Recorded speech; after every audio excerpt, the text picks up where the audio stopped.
মুসলমানরা আল্লাহ ছাড়া কাউকে ভয় করে না। তৃণমূল এমন জায়গা নিয়ে গেছে, ওরা বিজেপি ছাড়া কাউকে ভয় করে না। ভোট এলে বলছে সব বাংলাদেশ পাঠিয়ে দিবে, বিজেপি জিতে যাবে, লাল ঝান্ডাকে ভোট দিয়ে কোনো লাভ নেই, তোমরা সব তৃণমূলকে ভোট মারো। লাস্ট কয়েকটি নির্বাচনে সংখ্যালঘু মুসলমানরা ভয়ে সব তৃণমূলকে ভোট মেরেছে। তৃণমূলের নেতারা বলছে, আরে ওরা তো আমাদের দুধেল গায়, ভয় দেখাবো ভোট নেব, আর তো কিছু ভোট দরকার, তে কি করব? বলে আমাদের দিদির পরিকল্পনা আছে, মুসলমানদের ভয় দেখিয়ে ভোট নেব।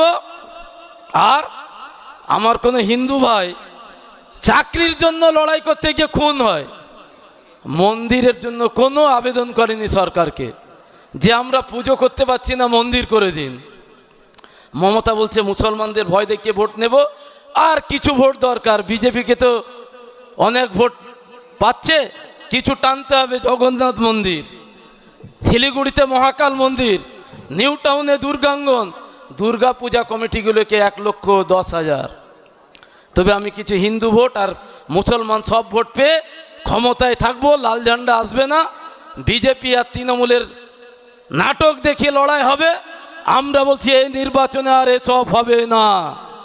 ভারতবর্ষের মাটি, আশফাকুল্লাহ খান একজন মৌলানা আর গোড়া ব্রাহ্মণ রামপ্রসাদ বিসমিল ব্রিটিশের বিরুদ্ধে চোখে চোখ রেখে লড়াই করতে গিয়ে কাঁকড়ি ষড়যন্ত্র মামলায় দুজনের ফাঁসি হয়েছে, হিন্দু মুসলমান দুজনের।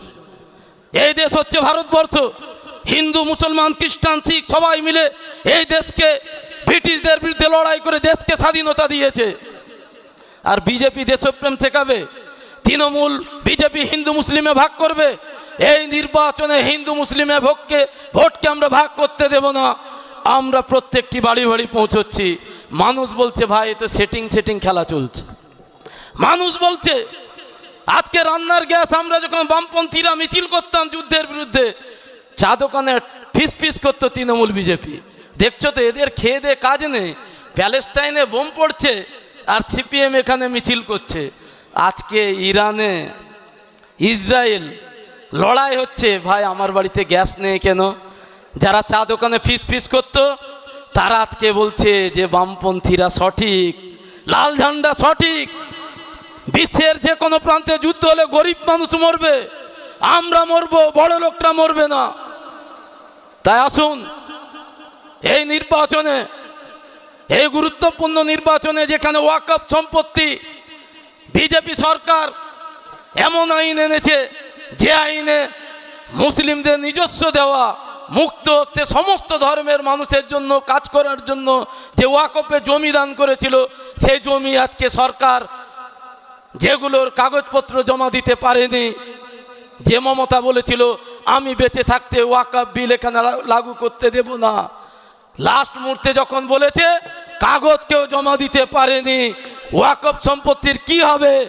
আজকে দুশ্চিন্তায় গরিব সংখ্যালঘু পরিবার, এসআইআর নিয়ে গরিব অংশের মানুষ, সংখ্যালঘু মুসলমান, আদিবাসী, এসসি এসটি, আমার গরিব পাড়ায়, তারা অ্যাডজুডিকেশন তালিকায়, বিচারাধীন তালিকায়, মানুষ আতঙ্কে আছে। আমরা 34 বছর ছিলাম, এ অবস্থায় ছিল পশ্চিমবাংলা, এই অবস্থায় মানুষ ছিল। বিজেপি তৃণমূল থাকলে মানুষকে মরতে হবে, আমাদের ঘুরে দাঁড়াতে হবে, আমাদের দেওয়ালে পিঠ ঠেকে গেছে। আসুন আগামী 23 এপ্রিল আমরা প্রত্যেকটি পাড়ায় প্রস্তুত নিই। বাড়ি ফিরে আমাদের কাজ বসে থাকা নয়, প্রত্যেকটা পরিবার, আত্মীয় স্বজন, প্রত্যেকটা বাড়িতে পৌঁছানো যে আসুন আমরা এই তৃণমূল বিজেপিকে হারিয়ে আমাদের স্বপ্ন, মানুষের জন্য কাজ, দেশের জন্য কাজ, একটা সমাজ পরিবর্তনের কাজ, মানুষ যেখানে মাথা উঁচু করে বাঁচবে, প্রত্যেকটা মানুষের সম্মান থাকবে, সেই লক্ষ্যে কাজ করি। আপনারা সকলে কাস্তে হাতুড়ি তারা চিহ্নে নিজেরা ভোট যেমন দিবেন, অন্যদের ভোট করাবেন, এই আহ্বান জানিয়ে আপনাদের সবাইকে আর একবার অভিনন্দন, শ্রদ্ধা জানিয়ে আমার কথা শেষ করছি। ইনকলাব জিন্দাবাদ।